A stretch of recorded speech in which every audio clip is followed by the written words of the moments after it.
The middle class gets lots of attention from politicians.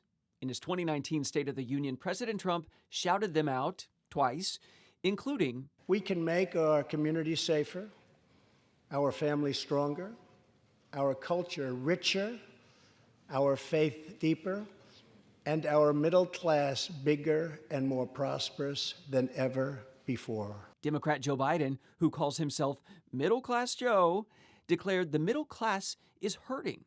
That's in his very first rally of the 2020 campaign. Republicans, Democrats, Independents, they all commit to helping the middle class with jobs and tax policy and healthcare. And that's great, but who's included? Turns out defining the middle class is a messy business. A Pew Research Center analysis finds 52% of American adults are middle class. That's down from 61% in 1971. When they're counting heads, Pew includes adults whose annual household income is 2/3 to double the national median income.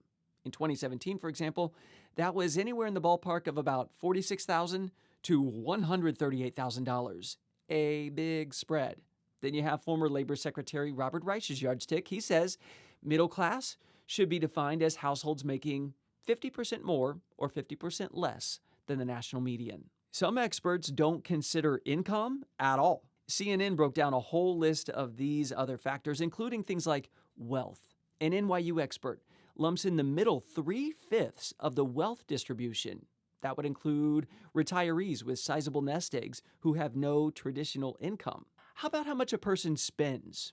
That's another method. A leading economist at Notre Dame focuses on spending on food, transportation, entertainment, housing, some other items, but then he excludes healthcare expenses and education. The middle class, according to Sullivan, those in the middle 5th of spending, a much slimmer group. Then there is the aspiration definition of the middle class. That's what a 2010 White House report on the middle class used. It concluded that middle-class families aspire to own a home and a car, afford a college education for their kids, have health and retirement security, and occasionally take a vacation. Finally, the Federal Reserve Bank of St. Louis has yet another middle-class metric, the demographically defined middle class. It's a complicated formula based on 3 persistent characteristics of every family head: age, educational attainment, and race or ethnicity. So with all of that in mind, do you fit into the middle class? It's hard to know with all the definition competition. And perhaps that is the political beauty of a catch-all label. It feels like they're talking to nearly everyone.